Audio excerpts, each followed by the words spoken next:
Hey everyone, good afternoon. It is Wednesday, so it's Lily here, and I'm back for another impromptu live session. So, as you guys know, who have watched my videos before, every single Wednesdays I do my coaching sessions, and anytime I have a break in between, I jump online to answer some questions and also invite some of you to be my co-host. I haven't had a co-host in the past little while, so I'm feeling a little bit lonely. So hopefully some of you will join in. So while I'm waiting for you guys, I want to talk about something that is very important, and I think we all need to wrap our minds around it and end this once and for all. That is conflict. Now, the conflict with ourselves, conflict with each other, conflict in the world, we all need to put an end to it. I've seen this happen way too often. First, let's talk about conflict within ourselves. A lot of us are not living according to what we want in life. So we have an idea of who we want to be. However, the things that we're doing is not really in line with who we want to be. So how many of you guys know that?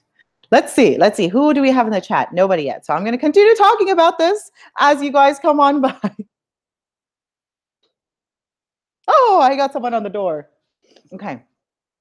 So one of the things that we can all do is spend a little bit of time doing some inner work, really finding out who we are and what we stand for.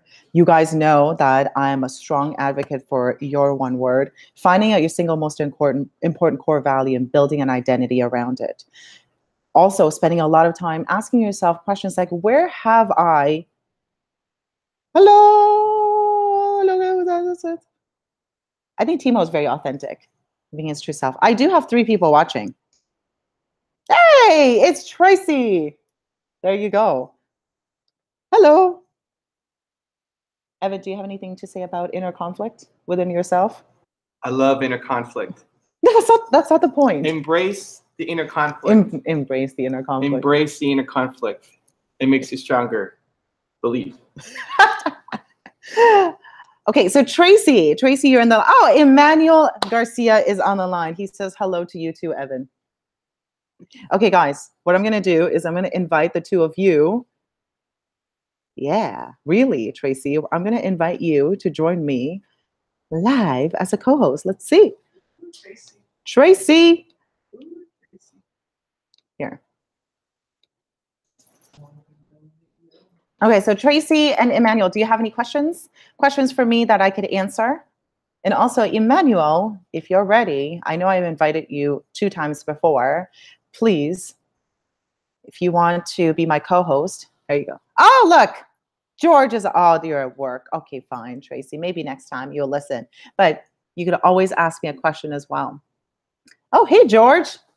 Hello. Yes, you're welcome. You're welcome for my work. By the way, guys, I am standing right now, which is why I'm moving around a lot more than usual. I'm trying something new. I found that by standing, it gives me a lot more energy than sitting down. And it's also helping me with my back pain. So if you guys use stand-up desk, let me know too. Anyone have any questions so far?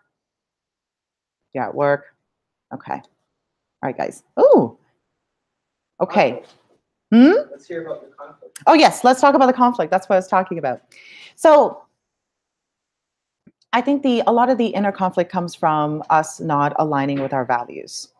And I think the work needs to begin by understanding what it is that we value, because we can't be 100% in integrity with ourselves if we don't know what it is that we stand for. So that's number 1, finding that out. Now, to Evan's point about loving inner conflict, sometimes there is an inner struggle, and we could find a lot of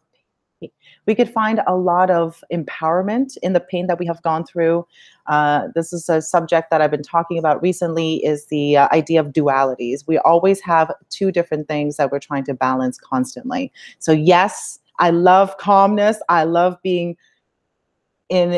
finding inner peace, but also at the same time, I love the pain and suffering, because I feel that they both could work really well given the situation. There are times that I have to be very calm, and I could bring that in. Now, I'm not perfect at it, but It's getting there. And on the other side is really understanding the pain that I have gone through, or any kind of struggle that I'm going through helps me propel forward and make myself better.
And I'm back. Hey guys, I'm back. That is the first time that has ever happened to me, but Evan helped me fix it. So now I know what to do, how to come back on air. I'm back with you guys. Don't worry, I'm here. I'm here. I know you guys are sad that I left. Okay, where are we? What other questions? What happened? Calm energy. Okay, nice. I like it. There she is. Exactly, Emmanuel. Okay, so George is saying calm and energy, be a balanced person. It's true. I think I struggle with this a lot. I have a tendency of being in extreme, going on from one side to the other. But I know there is beauty in the balance between the two. So, which is something I work on every single day, trying to bring the suffering, but also have the calmness to it. Okay, what else do we got? Do we have any questions? No questions, guys. All right. Okay. So while I'm waiting for your questions, I'm going to talk about also with conflict with other people that you have around you. The most important thing is that conflict is going to eat away at you if you don't do something about it. So it's like walking around with, with pain every single day and not resolving it. So you have to make sure that you resolve the conflict as soon as possible, whether if it's having a conversation with the person, or if you feel like you don't want to have the conversation with someone, what you can do is you can resolve it within yourself. But either way, you have to resolve it because it's not healthy. It's not healthy carrying that kind of conflict with other people around you. Okay.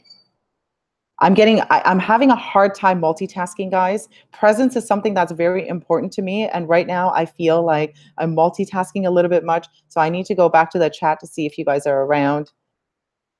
Okay, I have a question. I have a question from Mr. Evan Carmichael. He says, what's the most important lesson you've learned as a coach? Yes, the most important lesson that I have learned as a coach. There are so many important lessons I have learned. I think the most important lesson that I have learned as a coach is to put way more importance on everything, on every single call. And something that I started doing recently that has helped me a lot, knowing going in that this might be the last time I ever speak to this person. And I need to make sure that I do the best that I can in that moment. I think that's what I learned as a coach, is really, really making it important. So that's the most important lesson, because that changes the way I interact with my clients. It's not just another phone call. It is the most important phone call that they're going to have, because this might be the last phone call that they will ever have with anybody. So really building the importance of it. Now, the other things that I have learned in being a coach is you really need to understand what inspires people in order to influence them. I think that's the most important thing, because what inspires me might not inspire you, and what you care about and what you hold really near and dear to your heart might be different in someone else. So really, as a coach, is for me to understand what that is, and that's something that is again a constant practice. And I'm getting a lot better as time is going on, and really understanding people and reading them. And the third thing that I learned as a coach is it's never about you. It's not about me. It's about the client. So however I'm feeling doesn't really matter. It's really about the client, and really coming from a place of non-judgment, coming from a place of understanding, and coming from a place that whatever it is that you want to do in your life, as long as that's what you truly want, I will help you get there. And those are the three things. So number one is make it absolutely important. So important to the point that I have to deliver my best work. Number two is really understanding what inspires people. And number three would be that it's not about me, the coach, at all. It's about the client. Okay. So that's Evan Carmichael's question. And what do we have? We got new people joining. Hey, Zaina, what's up? Hey, Lynn. Lynn, nice to see you. Okay, so we have, George is asking, I saw another question earlier. One day I'm going to be such a pro at this, I'm going to be able to do both at the same time. Right now, multitasking is kind of challenging for me. Okay, so Emmanuel Garcia has a question. How do you scale a service-based business? Oh, that's pretty easy. So for example, a nail technician, for example. Okay. So how do you scale a service-based business? Okay, so service-based business is me. I provide a service that my clients pay for. And right now it's me, and I do have a team member. So I'm on the process of scaling my business. So I recently brought on an assistant to help me out with all of the tasks that that I was spending a lot of time doing that I wasn't really good at, like a lot of the administrative stuff, and also things that I don't really want to get good at. So taking that task away from me gives me time to do some more high leverage stuff in, for example, doing live videos, doing more coaching sessions, practicing my speaking more, learning more, researching more. I am researching some fun stuff that I'm going to tell you guys about in a bit. So that's one thing, bringing in a team member to help you with your workload. Now, how are you going to scale a company? So for example, Emmanuel Garcia's situation, if you are a nail technician and you're doing awesome, and you have all of these different customers giving you business, but you're only one person. So it's hard to really scale your business. You might only be able to take on 60 clients a week. So a couple of things that come to mind right now is you can train technicians under you, and then that way you could be the senior nail technician, and then you could have a bunch of junior nail technician under you, and you might be able to take a cut off the top of the junior technicians because you're the person who's training them, or you could employ them. So there are two ways of looking at it. It's either you could hire on contractors and you could take a percentage at the top, or you can bring on employees, pay them a salary, and then you could take the profit of the business that way. Or on the other side is you could start developing products. So if you're a nail technician, you might have certain nail designs that are really popular. So how can you sell those products? Maybe you could have little stickers or stamps that you could sell online to your clients, or you could even think about keeping it in your salon, little nail designs that you could sell. So you could go either way. You could either train people under you to take some. You could either train people under you to make them into better nail technicians, or you could go on the other side and build products and services. Both are good ways. It depends on the kind of personality you have.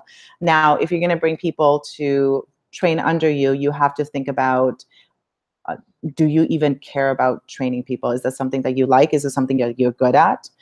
And if the answer to the questions are yes, that you do really love people, you want to train them, yeah, go ahead. But if you don't really like people, you don't like managing them, then maybe products and services is the way to go.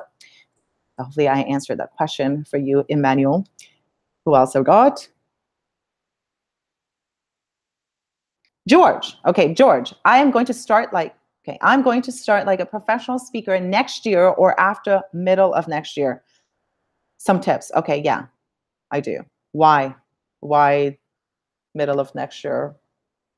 Start now. Start as soon as possible. So my biggest tip for you, George, is to start speaking as soon as possible, because you're never going to have a perfect plan. You just have to start. So I'm going to actually challenge you right now. Being online and speaking is part of speaking. So why don't I send you my link,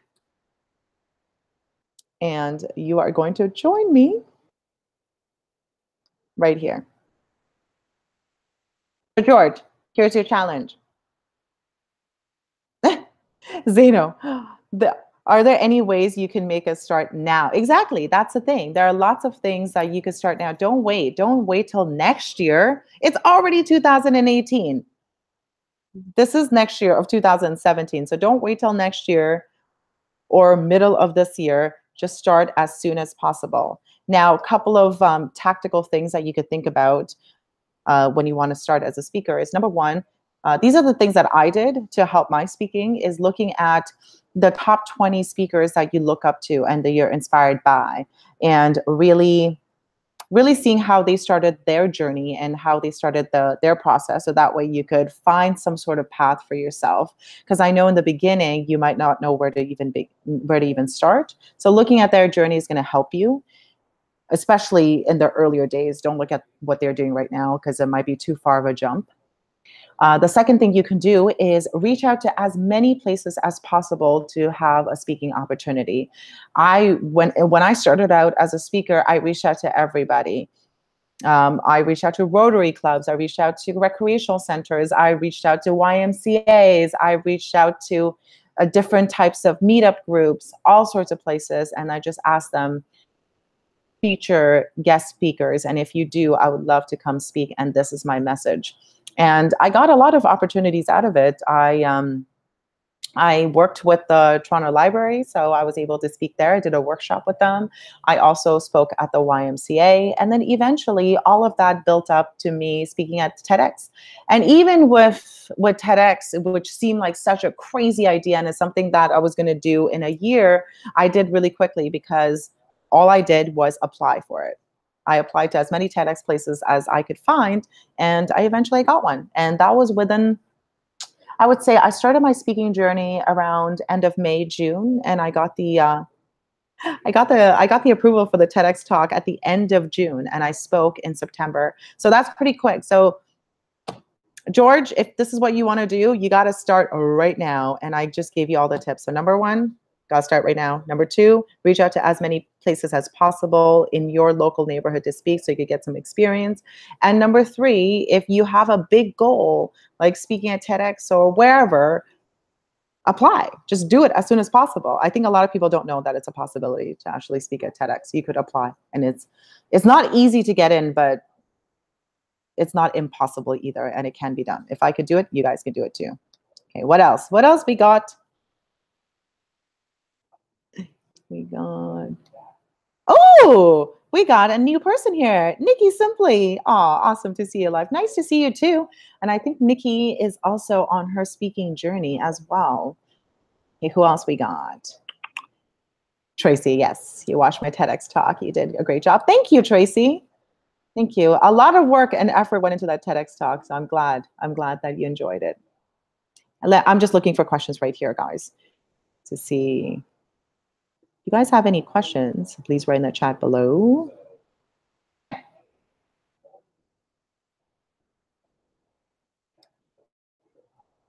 Okay. What did you do before you started in speaking? Okay. What did I do before I started in speaking? I worked in the corporate world, so I did a couple of different things. I have a fashion background and a retail management background, so I worked TV. I've never seen you before. Welcome, Christopher TV. So to answer your question, Nikki, I worked in the corporate world. I did it for 12 years, and I did all sorts of different types of positions before I ended up in e-commerce. So I started off in purchasing and buying. So I was a buyer for the largest footwear chain in America. I did that for the longest time, and then I ended up moving over to e-commerce because I got bored. I got bored of the position that I was in, so I wanted to learn something new, and I knew that it would be very beneficial for me to learn about e-commerce and marketing because that's the direction the world is going in. So my last year I spent learning as much as I could about marketing and about how to build online platforms, and then that's a job that I did right before leaving to become a coach and a speaker. And to be honest with you guys, it seems like a long time ago. It almost seems like a lifetime ago that I did that job. So it took me a while to actually remember what I did before this, because this is my life now. This is the only life that I know of. So that's why it took me a while to remember. Okay, what's going on? Zaino has a question. Do you think anyone could become a good coach? At Lily Ma. Not that I'd want to be one. So you're asking for a friend, is that right? Wink, wink, Zaino. So can anyone become a good coach? Yeah. Yes. Anyone could become a good coach. Anyone could become a good anything as long as you put the work and effort into it. Now, there are certain guidelines to be a good coach. You have to be understanding. You have to be patient. You have to be non-judgmental. You have to have a ton of empathy and compassion. You also have to have enough confidence in yourself to know that you can push people beyond the comfort zone as much as you can. So my job as a coach, this is what I look at, is I'm super understanding to people's circumstances. I'm also very understanding of what inspires them. And also at the same time, I think about ways that I could actually expand their comfort zone as much as possible each time. I have one-off coaching clients that just come to me for one session, and I also have ongoing clients, and every single session is about pushing them a little bit further as much as I can. So to answer your question, Zaino, yes, anyone could be a good coach. Yes, it takes tons of effort. Yes, it takes tons of knowledge. Yes, it takes tons of educating yourself, but anyone can do it. I believe in it.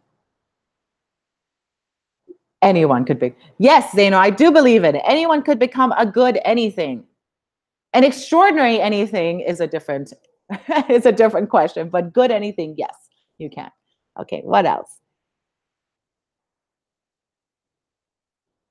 That's so true. Okay, let's see.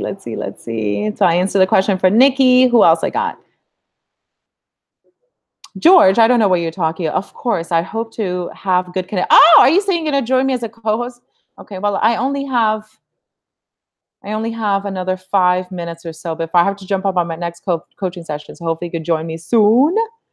Okay. All right, Lynn. Lynn has a question. What can you do when you feel little pieces are missing? You know what you want to do or message, but putting the connections together. Okay. So to answer your question, Lynn, when you know what it is that you really want to do, the pieces that are missing is going to come. It's going to fall in place. The best thing to do is to engage as soon as possible. So for example, if we're talking about speaking, yeah, sure, maybe all your ducks are not lined in a row. However, you need to do it as soon as possible. So when you do something and you need to have a good enough plan at that point, you will find out a lot of things that were missing. But you're not going to find that out unless you actually go out and do the thing that it is that you really want to do. Clarity will come from engaging. Okay, what else I got? Oh, hold on. Yes, Christopher TV. Yes, you can ask questions here. Please write in the chats below. Here's a question. How do you build confidence in yourself? Is it just all about getting out of your comfort zone? Yeah, I think there's truth in both. I think getting outside of your comfort zone gives you the confidence in building the identity that you are someone who could push through fear at any point. So really giving yourself that kind of, I don't like using this word, but I think in our situation it's good. Using that you have pushed through your comfort zone as a validation to yourself that you can do more with your life. So that's one part. And the second part is building confidence is something. Let's break down what confidence is first and foremost. Confidence, in my opinion, is really the things that we say to ourselves in our head. We have our brain and it loves to say all sorts of negative things to us because of years and years of social conditioning. So how do you speak to yourself in private, really thinking about that? And it doesn't matter if you have the most beautiful clothes, you have the most beautiful car, or you are the most beautiful person, but if you speak to yourself in a really terrible way, you're not going to have the confidence. So really working on the inner self and first. And yes, stepping outside of the comfort zone is part of it, but it's not all of it. I think we all need to stop saying negative things to ourselves, unless those negative things that we say to ourselves is working as a way to empower us to move forward. Okay, what else? Oh, Bo has arrived. You arrived right on time, Bo. Okay, who else we got? Okay, Nikki Simply, what are the things you were surprised about when you got into speaking career? For example, were any assumptions that most people have about speakers broken? I don't know. To be honest with you, I don't think there are. I don't really focus on assumptions, so I don't know what are the assumptions that you're talking about, Nikki. You could write in the chat below what are the assumptions, so you could give me some sort of example. So what was I surprised about when I got into the speaking? I'm trying to think. I think this is a lesson for everybody. I think I put immense amount of importance on speaking. I saw myself as someone who would stand on stage and speak in front of a lot of people. And I put in so much effort and so much of my energy into that one particular moment. So I spoke at one of the biggest stages at TEDx. It's a huge brand, and if you're a speaker, you would love to be on it. So I put so much importance and effort and just thinking about it and imagining being on that stage. And it went by so quickly. It just zooms by. It's only for 18 minutes. I know it seems like a long time, but it went by so quickly that I personally wish I enjoyed the process more and the journey a little bit more instead of chalking it down to that one big moment. And I think it taught me a lot about speaking. It's the connection that you have with people when you're talking to them, and also the journey of becoming a better speaker, all the practices I put in, all the research I put in. And I don't like to regret anything, but if I were to go back again, I would say I would enjoy the journey a little bit more. And another thing that surprised me about being a speaker is that I connect with people one-on-one a lot, even when I'm speaking. Even though I'm speaking in front of a lot of people, I have a tendency of connecting with each person.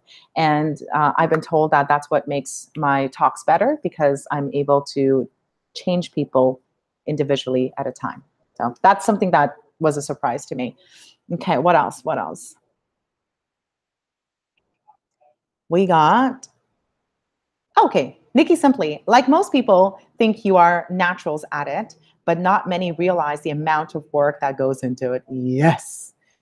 Absolutely. Hey, I recognize the fact that talent is a real thing and talent does exist. Certain people are naturally better than are naturally better at certain things than others. However, it's not something I like to focus on, because what am I going to do with that? It doesn't really help me get better. So I like to just think about how can every single person become really good at the thing that they really want to do. All right, what else? Okay, we got Lynn. Okay, Lynn is talking to Tracy. Nice, beautiful. You know what, everybody, this is just beautiful. All of this. So Tracy is getting lots of support here. So Bo is saying, Tracy, you were born winner. Simply is that as soon as you stop that, you will be free. It is very true. And what else? And Lynn is also sending some love to you, Tracy. Tracy, you are you, and no one is like you. And that is awesome. Nice. Look at that. Look at all of you guys rallying together. It's so beautiful. Okay, guys, I have to get on my next call. This has been awesome. I wish I could stay a little bit longer, but I do have a coaching session coming up. So I'm going to give a quick shout out to all of you folks that joined in on the chat. We got Tracy. Tracy, thank you so much for joining. Emmanuel. We got George. Tracy again. We got Evan Carmichael. I don't think he's in the chat anymore, but Evan, thank you so much for joining. And I'm also curious, how come Evan Carmichael has a little gray check beside his name? What does that even mean? I'll find out. If you guys know, let me know too. Is it because he's awesome? I don't know. But we're all awesome. We should all have checks beside our name. Zeno, thank you so much for stopping by. We have Lynn again. And what else? Nikki Simply, thank you so much for stopping by. And if you ever need any help with speaking, I know you're on your journey as well. So just shoot over an email. I'll be sure to help you out. And who else? I think that's it. Oh, Christopher TV, I'm sorry. I want to answer your question because I've never seen you in my chat before, and I want you to know that you're important. Okay, so I know I have to spend time with my romance part, but I really don't have the extra time to date. For a hustling entrepreneur, is romance actually suitable? Yeah, it's suitable. I'm married. I'm all about romance. I love my husband. Yeah, of course.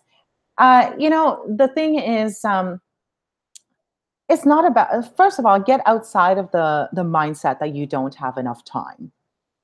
I bet you anything you do have the time. Really audit your day and see, where are you spending all your time? Are you being the most efficient as possible? So think about that. And if you are working super long hours, I would highly suggest you see how can you make your time a little bit more efficient. That's one thing. And second thing is the romance part. Romance. If you want a partner in your life, yeah, sure, go for it. But if it's not something that you really want right now, it's not the right time, then don't worry about it. Go all in on your business. It's all good. It all depends on what are the priorities in your life. And me being with my husband, yeah, sure, it's always a balancing act, trying to find time for him, but he also helps me out. My husband is one of the most intelligent human beings I've ever met. So a lot of the ideas that I have, I do bounce off him. So he actually helps me in my business more than works as an anchor.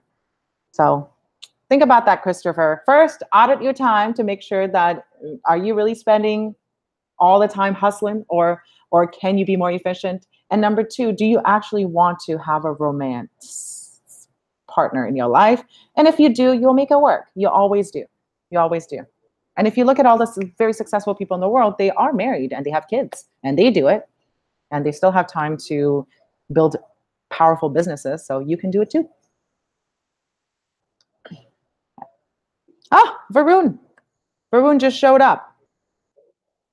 Oh, of course. All right. Okay, guys, I gotta go. I gotta go on to my coaching sessions. You guys, thank you so much for watching. And honestly, the first time I came on, I was a little bit nervous because I do this very impromptu. None of this is planned. So thank you so much for being in the chat, because you guys giving me feedback and asking questions really helps me get through, because otherwise I just feel like it's me by myself in the world of internet. So thank you guys again. And who knows, maybe I'll show up again very soon. Bye-bye. Take care.